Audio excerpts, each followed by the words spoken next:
Good evening. Welcome to The Beat. I'm Ari Melber, and two top DOJ officials who are also former Trump defense attorneys grilled under oath by lawmakers on Capitol Hill today. This is a big story in any era because you have top people under oath. It's a bigger story right now because, according to whistleblowers and critics, the DOJ under Trump is already facing Watergate-level scandals. Attorney General Pam Bondi, well known, at a Senate budget hearing. And then an individual who has become increasingly controversial, including after that FU whistleblower complaint that came out yesterday, Emil Bovee, we'll get into that, faced a nomination hearing because Trump is trying to promote his former criminal defense attorney here to become a powerful appeals court judge who would oversee and rule on what Trump does. This comes on the heels of that whistleblower complaint that a Justice Department leader, this very person up for the nomination here, being grilled today, was, as the Times put it, blatantly suggesting the DOJ do the opposite of its entire government role, that it violate court orders, or, as the individual put it, that it say F you to the courts. Indeed, the whistleblower, who is a very experienced long-term official who bears mentioning, as I leave this quote on the screen for you, is someone who served in the entire first Trump administration, defending all sorts of Trump policies, including the so-called Muslim ban or Middle Eastern ban. But this person, an insider, says they broke the rules and crossed the line when Bovee stated that the DOJ would need to consider telling the courts this year, quote, F you, ignoring any orders. Now, let's take that in. F you to the courts. F you to the judges. F you to our entire constitutional system. This dropped like a bombshell yesterday. You could see that in the New York Times. You could see it across our air. You could see it. It was Lawrence O'Donnell's lead story. It was our lead story because it is a huge deal. Now, this individual is credible and is putting this forward in writing at great risk, and they're doing it through the whistleblower process, which you might remember from the Trump impeachment or all the way back to Vietnam scandals. Whistleblowers have certain legal protections, but they also face great risk. This individual, Mr. Ravenny, put this all in writing with emails contemporaneous over 25 pages. It's an allegation. There were witnesses, he says, in the room, others who could corroborate this or not. And now this story is actually hitting Washington because some rules still matter, because nominees still have to go through a Senate vetting, because even the minority party, in this case the Senate Democrats, get time to put an individual under oath. And today we want to report, while this is a big allegation, this judicial nominee, this former Trump defense attorney, denies it under oath. Senator, I have no recollection of saying anything of that kind. Well, I've certainly said things encouraging litigators at the department to fight hard for valid positions that we have to take. I have never advised a Department of Justice attorney to violate a court order. The timing of it, I find suspect. His hearing happens to be today, and I find the irony of the timing of it pretty remarkable. I also know my Deputy Attorney General, was in the room and said did not happen. Those are the denials. And while we can get to the veracity of this, and we report the sourcing, we report when people deny things, and viewers, readers, citizens, you make up your own mind ultimately based on what you hear. But let's be clear. Everyone can see this is bad. This is a scandal. This isn't some situation where Donald Trump or his aides say, yeah, so what, we can do what we want. Pam Bondi was trying to lower the temperature on something that would be a scandal for her. Indeed, she even showed up at Bovee's hearing after her own, a type of solidarity with an individual who stands accused of the worst thing you could be accused of at the DOJ, which is trying to blow up our system of law and order of justice and courts. Now, the New York Times reports the whistleblower complaint continues to highlight tensions that have been roiling the Trump Justice Department for months, with these more nonpartisan career lawyers fearing that the department's political leaders chosen by Trump are systematically undermining integrity. Bovee was asked about this today, again under oath, and rejected these allegations that what he is doing, including allegedly going way over the line of what you're supposed to follow in court orders. The whistleblower complaint has other details as well about allegedly misdirecting or actively deceiving the courts about some of those flights that took off in a case they ultimately lost, lost the key round, about the return of that individual, Garcia. All of that is the context. This isn't exactly a strong suit for the administration, and he is defending and rejecting the idea that he does it all for Trump. There is a wildly inaccurate caricature of me in the mainstream media. I am not anybody's henchman. I'm not an enforcer. I'm a lawyer from a small town who never expected to be in an arena like this. Small town lawyer, maybe even a country lawyer, as the saying goes. You'll notice this old trope of going after the press or the messenger. Let's be very clear. While there has been press coverage scrutinizing all this, and that's common if you think back to other administrations, the DOJ is one of those agencies that gets covered a lot more than, say, agriculture. But the press covering the facts is not a press thing. The press covering what someone who served through the entire first Trump term defending those policies is not a press thing. The whistleblower defended the so-called Muslim or Middle East ban. The other accounts are coming from inside the government. The people who resigned over the alleged misconduct in a deal struck with the New York mayor, allegedly Trump officials had the whistle blown on that case, those were longtime conservative lawyers. So, while the nominee is free to testify and give his views, he can't accurately say this is some press thing. The problem is coming from inside the DOJ, from some pretty credible accounts of what's been happening. Then there was a question about asking about foreign interests in Donald Trump's very controversial, self-enriching meme coin and cryptocurrency.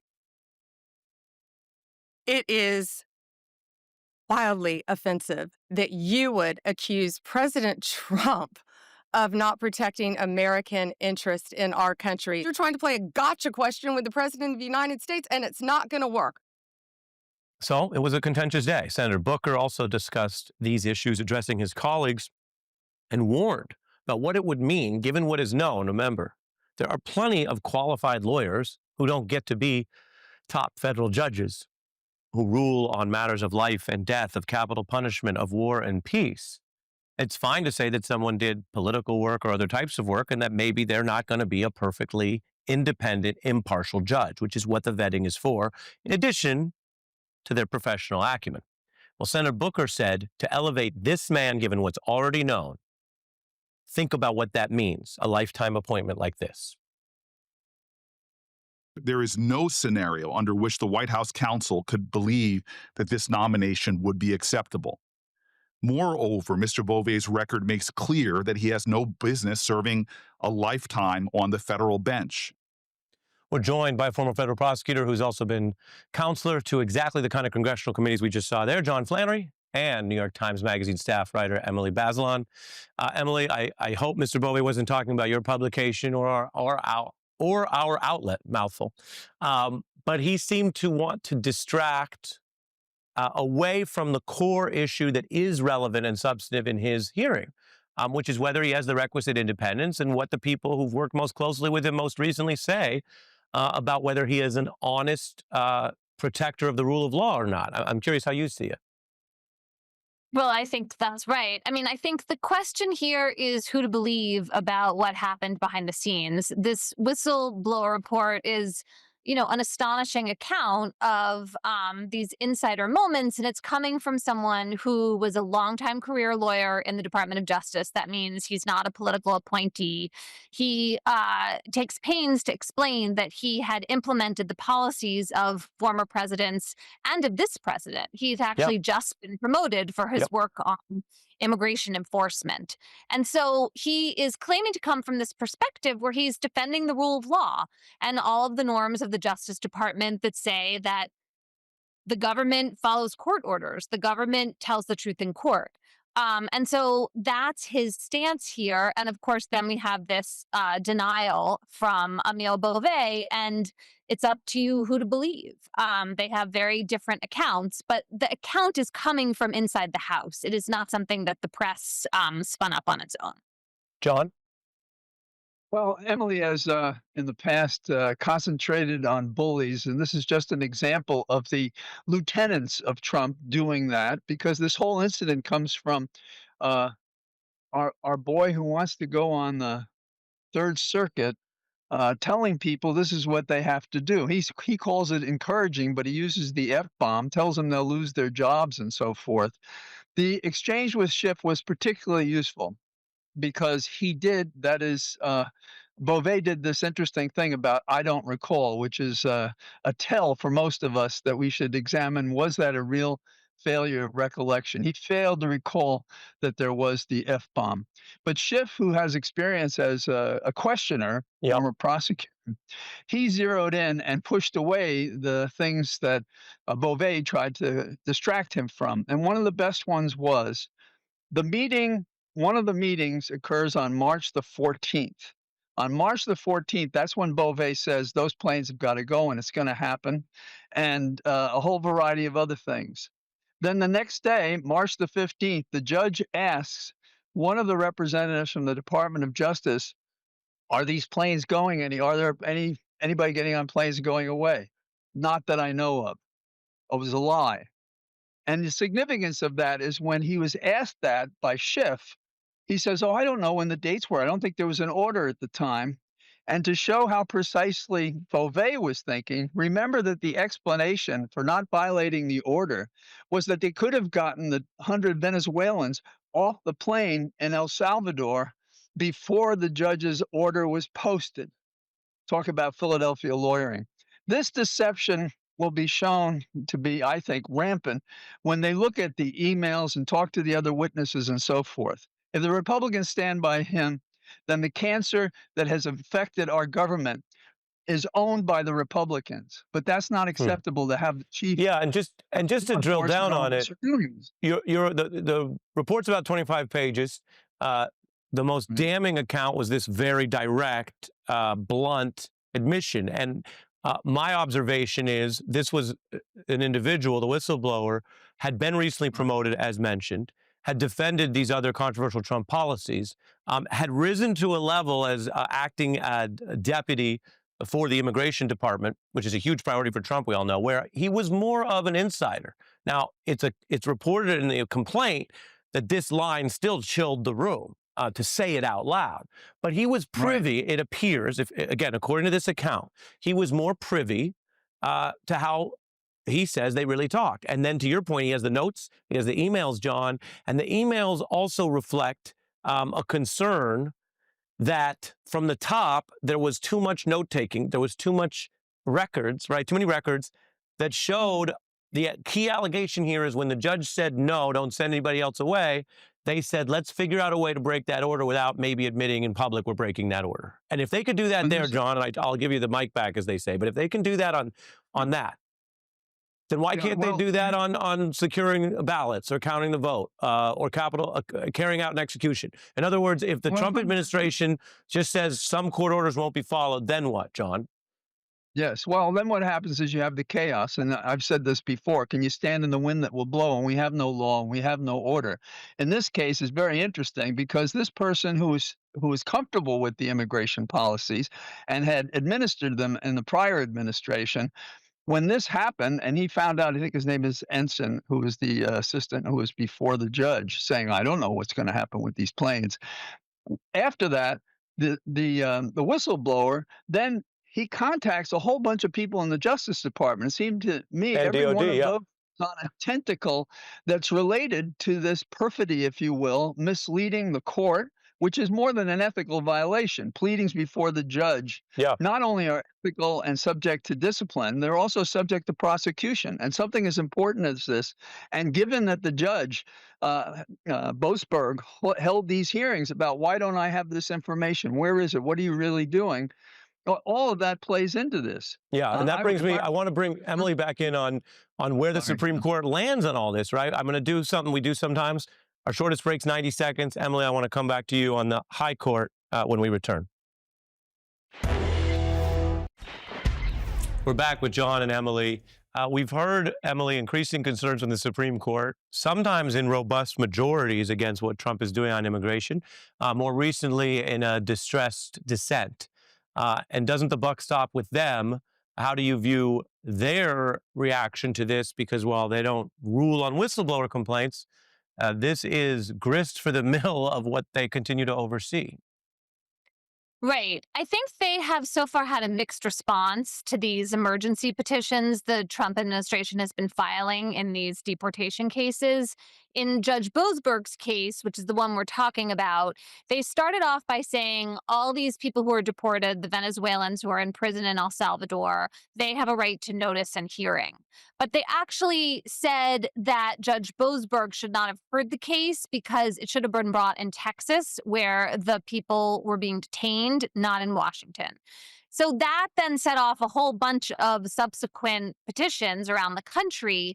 And I think in the course of those petitions, it became clear that adequate notice and a hearing was not what the government was providing. So then the Supreme Court did more to halt these kinds of deportations. But in all of these emergency petitions, it has also given the Trump administration some temporary victories in pausing lower court orders. And so I wonder what the justices' response will be when they're faced with a situation like this, where there's real evidence in this whistleblower complaint, if it's true, that the government was proposing to defy court orders. This is a kind of different level of evidence of that issue than we've had before, and the Supreme Court just hasn't had to react directly to it. I'm sure the justices are paying attention to this story and thinking about it, even though they're, of course, not going to tell us what they're thinking. Yeah, I'm almost smiling, Emily, because you're so diplomatic, which is something I think many people respect about you, that when you say this different level, this other thing, I mean, we are talking about whether or not there are active efforts to undercut the entire rule of law, like the thing that judges rule on and do. And while I can think of two members of the Supreme Court that might even give that away, you would think that Barrett and certainly the Chief Justice are Republicans who would say, well, this is bigger than even the debate. This is the whole country, no? I mean, this is about judicial independence, right? Do courts have real authority in this country? Are they a co-equal branch? And, if this whistleblower is telling the truth, then the Trump administration is really calling that into question. And indeed, we have seen some defiance of court orders in these deportation cases, right? Planes did take off after the Right. judges In this shouldn't. case, yeah. Yes. And so what we're seeing here is peeling back the layers of exactly how that happened, according to this whistleblower. Judge Boasberg, tried to hold hearings to uncover this kind of information, and the government essentially stonewalled and said, this is all protected by national security. We're not going to tell you who gave these orders, who was behind this. And so those are the secrets the whistleblower is revealing, in his version of the facts. And they're also, I should say again, what Emile Beauvais denied today at his Senate confirmation hearing. Right. What he denied or said he didn't recall. John, this attorney who ultimately was fired over this clash has the report here. We'll put back up on the screen that Beauvais said F you and ignoring court orders, that these flights were going to take off, quote, no matter what, quite literally no matter what the judges ruled. And then that they withheld information, that basically the DOJ leaders did the opposite of how the place is supposed to run, lying to or disarming informationally. Well, let's put it back up, these lawyers. And so you have the other agencies basically receiving contrary directions from someone else to take action in violation of the court orders. Again, I want to clarify or simplify it, John. The allegation in the complaint is that the secret plot was to surreptitiously violate the orders, but the fewer people that knew about it, the better. So they started lying to their own attorneys, and that some of them said, okay, I went along with it. And others, this whistleblower said no. And he also said, I'm not going to lie to the court about whether Garcia is a known terrorist if we don't have the evidence. And that's what he alleges he was fired for, telling the truth.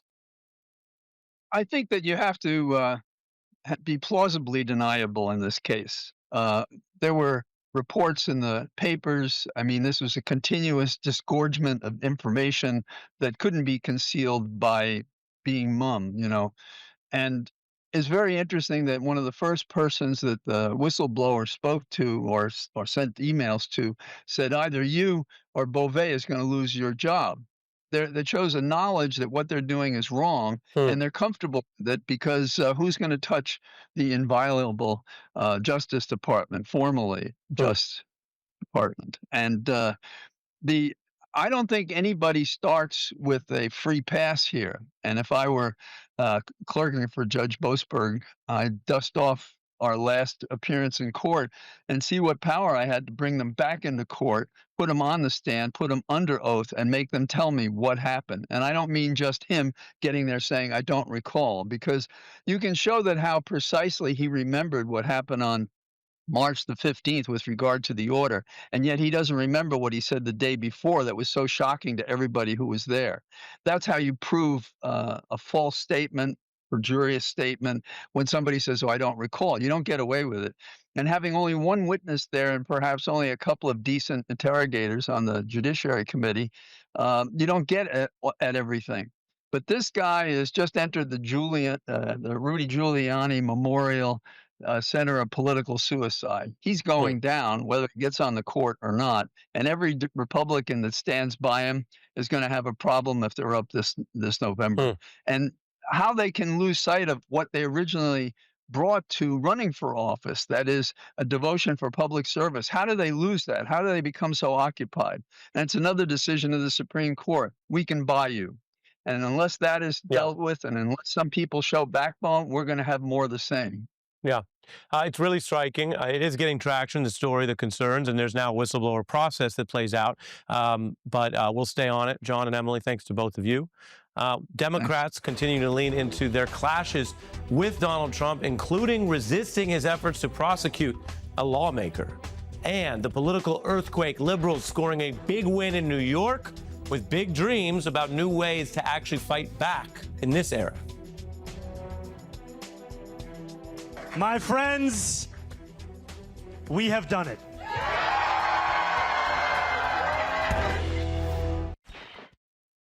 Liberal Democrats are ecstatic today, celebrating what is clearly the largest progressive victory at the ballot box in this new Trump era. A 33-year-old proud liberal, Zohran Mamdani, on track to the Democratic nomination for the New York City mayor after last night he absolutely romped a field of prominent, well-funded Democratic leaders, several of whom are twice his age. That includes the current mayor, Adams, and the former governor, Cuomo.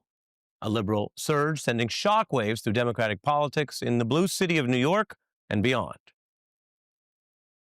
A political upset here in New York. Zohran Mamdani has declared victory over former Governor Andrew Cuomo in the New York City Democratic mayoral primary. A 33-year-old Democratic socialist who entered the race as a relatively unknown candidate, polling at about 1%. But climbed his way up with a savvy social media strategy and progressive platform. I think he made history last night. The question is whether or not it can stick with a general election. Mamdani offering a very different vision and potentially a new playbook as this bold Democratic socialist in a liberal city that still has plenty of capitalists and conservatives, even who vote in Democratic politics. He also nationalized the race as a chance to take on Trump. It's where the mayor will use their power to reject Donald Trump's fascism, to stop mass ICE agents from deporting our neighbors, and to govern our city as a model for the Democratic Party. Now, if you haven't heard much about this liberal upstart, you're not alone. That's part of why this is such a big story, because voters in New York had not heard much about him. This 33-year-old state assemblyman was unknown to most voters as recently as last year in the city. That's evidenced by how he began polling at around 1%, which statistically is about 0. But now sailed to victory last night with 44% of the vote in New York system, which has several choices. But he had 44% of people's first choice in that system. The final tally will be formally finished next week. Mamdani beat Cuomo by about 8 points, which is remarkable when you consider Cuomo's coming off holding a higher statewide office, and his family's been famous in New York Democratic politics for 30 years. He's conceded, and he's going to decide whether to run separately in the general. Now, Mamdani's win came with enthusiasm. Early voting more than doubled, with a huge influx of young voters who got engaged in what is still an obscure off-year primary, with more people in their 20s and early 30s casting ballots than any other group. That's unusual and is something Democrats need to replicate, no matter how they do it. The Times reports the candidate was relentlessly on message on affordability. in a city where it is expensive just to work or live, let alone try to build a better life. And online, where Democrats have struggled so much, it's become kind of a cliche since last November to talk about the potosphere and the bros. This was an individual who, in a non-defensive way, was pushing his own viral messaging. A lot of young people found it compelling and authentic. It translated to votes. All of this percolating online.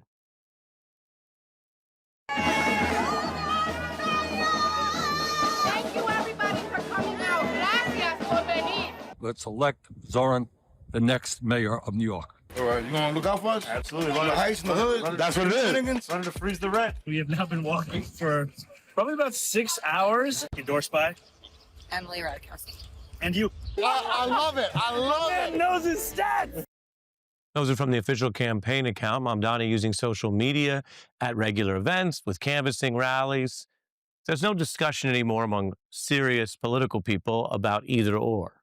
Do you go door to door or do you go digital? But a lot of the winning campaigns are doing both. And that's nonpartisan because Trump certainly had a ground game with money and a heck of a lot of stuff they were doing online.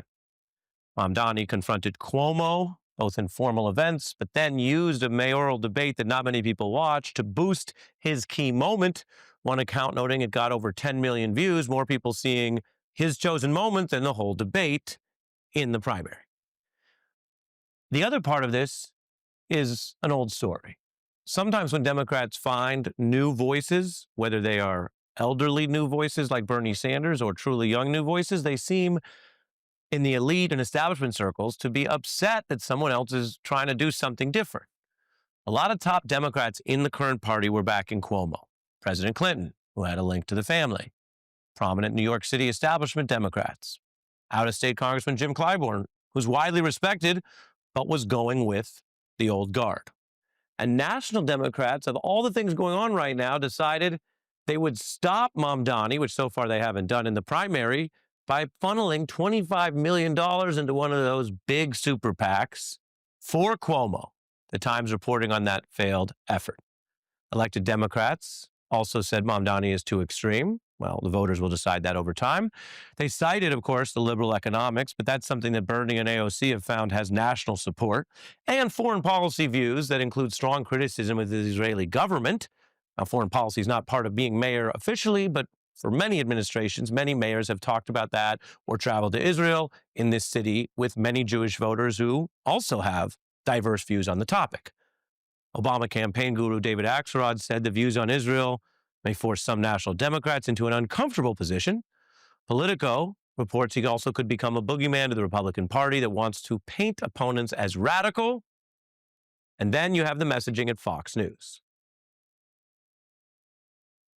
Soon, America's biggest city could have a mayor who is not only a self-proclaimed socialist, I mean radical socialist. There are a lot of people out there that are looking at this and saying, this is the end for me in New York City. A guy like Mamdani and his radical socialist views running this city. This is terrible for Americans. He wants free buses, no-cost childcare, baby baskets to newborns. So that's what he stands for. Pretty scary. If you think the city is bad right now, just imagine if he gets into office. And yet, if you take some of the things that were just said without the scary tone and the word scary, apparently a high turnout election in New York City, which has a very informed electorate, by the way, didn't find free buses scary. Republicans are giving free tax cuts out to some of the richest people in the country. And budgeting is all about priorities. But is it scary in a city with all kinds of crowds and public transportation conflicts to subsidize some free bus rides? Bernie and AOC are not everyone's cup of tea in the Democratic Party, but they have represented a growing interest in taking on corporations and the MAGA bro tech corporate alliance in ways that have galvanized people. The message on the economy has broken through as well on non-traditional media. If you check those podcasts that sometimes support the MAGA folks, there's even an overlap sometimes about the problems in our economy with just different ideas about how to solve it. And one of the advisors to the now leading candidate here, the likely Democratic nominee, we'll just get the official total next week, says Democrats for once should try embracing rather than fighting a new voice and be a little more curious about someone who was able to win in a diverse primary against a much more famous, well-funded Cuomo by offering free public services as a policy, by taking on corporations, by raising corporate taxes, and in the kind of language that might remind you of the calmer days of an earlier Democratic Party, a candidate who ran repeatedly, seemingly earnestly, on a reference to, quote, common humanity. Imagine that even in these hard, divided times. But we have a special guest who supported him and might explain what this all means, whether you agree with the new nominee or not. Next. This is a tale that we're seeing across this country, where it's a battle of organized money versus organized people. And ultimately, it's a question for our own party of how do we move forward? Do we move forward with the same politicians of the past, the same policies of the past that delivered us this present? Or do we move forward with a new generation of leadership, one that is actually looking to serve the people? Zohran Mamdani there, he was speaking on the eve of last night's New York mayoral primary and making an argument that clearly resonated in New York, but also beyond, nationalizing this race as a bigger choice for Democrats. We are now, as promised, joined by Jumaane Williams, New York City public advocate. He won his primary bid for re-election last night. He also has previously endorsed Zohran Mamdani for mayor, so he's been a part of this movement as it grew. Welcome. Thanks for having me. I appreciate it. I think everybody on the left, I would love to just scream out in the words of a New York City poet, today's price is not yesterday's price. Fat Joe. Yeah, absolutely. And that's how you feel about this win. I want to, but I feel like that's just not productive. That's not because you don't want to gloat. No, you don't. I mean, I think the best way is what we always usually try to do is, I think we're the ones trying to figure out how we can unify around a message that works. And so what has been the frustration is that the messaging that hasn't worked has been the one that keeps getting pushed, even though it brings us Donald Trump twice. And I think just for context, we should just remember, you know, Donald Trump, when he ran against Hillary Clinton in a debate, said, I know the system doesn't work because I know it's rigged because I use it. And I know that you, Democratic nominee, won't do anything about it because your wealthy donors won't allow you to. We have never proven him wrong. And I know in 2008, people in parts of this country probably wouldn't purchase a black toothbrush, but they voted for Barack Obama, and then they voted for Donald Trump. I feel like they were sending a clear message. We don't want the same message. We want something new and different. We want to fight. 100%. You supported this candidate that many people around the country are learning about. One of his advisors wrote about this, said Democratic leaders tried to crush him. They should have been taking notes. Writing in the Times, Rebecca Katz here, who we should note, worked with him, consulted for him. I'm begging Democrats to embrace candidates who can authentically speak to the electorate they're running to represent, whether in red, blue, urban, or rural areas. Where did this guy come from? Because for a lot of people, they're still learning about him. You know, shout out to the WFP as well. They really pushed a rank the slate. And he was a huge part of the slate. And I was very proud to endorse that slate. Very proud of what he was pushing. I mean, I couldn't believe people were more afraid of free buses than Andrew Cuomo. It's just an amazing type of thing to see. But it went to show you how hard the party is going to try to hold on to the messengers and the messages of yore, even though they haven't worked. And so those of us who really believe in a system that can be equitable for folks, and voters have been telling us they want it. Like the message of Donald Trump was a populist one, that somehow we ceded affordability. That conversation to the wealthiest people in the world makes no sense. And we have one that actually works on affordability and public safety. But instead, we usually choose incumbency protection instead of feeding into those conversations. Well, it's so interesting you mentioned that. Incumbency protection has been a big deal in the National Democratic Party's internal struggles right now. When you look at those endorsements, James Clyburn has a lot of respect.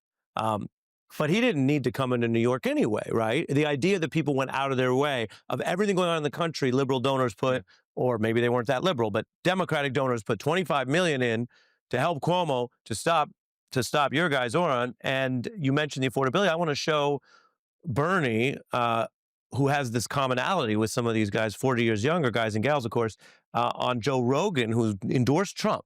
And yet they're talking to Joe Rogan's massive audience about something that I believe you, and Zoran and Bernie all support, which is economic populism and higher minimum labor rights and wages. Let's take a look. Some guy was just did a TikTok video where he's like, they're trying to say that minimum wage $15 is too much. I think he had a sub that he bought for $25. So imagine that's your lunch. So imagine you have to work 3.5 hours just to pay for a sandwich. Imagine how insane that is. It's insane. We are trying to raise the minimum wage, federal minimum wage, to $17 an hour. That's a reasonable amount of money. I mean, it's going to be real difficult to live off of $17 an hour. But at least that's right. At least you get a sandwich in under 2 hours worth of work. What do you say to people who are busy living their lives? They wake up today, they're hearing about this candidate for the first time. Why would he be good, in your view, you backed him, for the Democrats across the country? Well, one, I have a historical respect for people like James Clyburn, but I was a Bernie delegate twice. And so I've seen the decisions they've made push people who are talking about this message and allow Donald Trump to come in. The message that we have has been popular with voters for a very long time. The party suppressed it. And for some reason, people believed that Donald Trump would help them, even though all of his policies are the opposite. And so that has been a frustrating thing to watch, knowing that we actually have the message, but the Democratic elite keep pushing back on it. What I would say to people who are listening, who are worried about how much money it costs to live in their house, to buy their food and pay for their medicine, who are actually worried about public safety issues that have not been addressed for decades, Zoran Mamdani and the message that he is pushing from a lot of us actually will address those things in a way that Donald Trump won't and doesn't even want to. And I think people are trying to see that. We're only 6 months in, but most of the things he said just haven't been true and have been opposite. And to hear Joe Rogan say that, that sometimes is frustrating because I know who Donald Trump is and folks know who he is. The fact that we see that message makes no sense. What I'm hoping now is that the party I belong to gets the message, finally understands, stop pushing back on this. Like the ways of old have brought us, every decision we've made has brought us Donald Trump twice. Why not try a message that's different and seems to be working for the electorate instead of trying to turn the electorate against this message and we're losing. Jumaane Williams, a big night for your team here. We'll see what happens in the general. Appreciate you coming on to tell us about it, and you've been on the ground from the jump on this one that would end up being a shock. Where's the leadership party unity? Say again? In the words of leadership that I always hear, it's time for some party unity. Hey, there you have it. We're going to fit a break. When we come back, Congresswoman McIver fighting back on this incident that the Trump administration says should land this lawmaker in prison.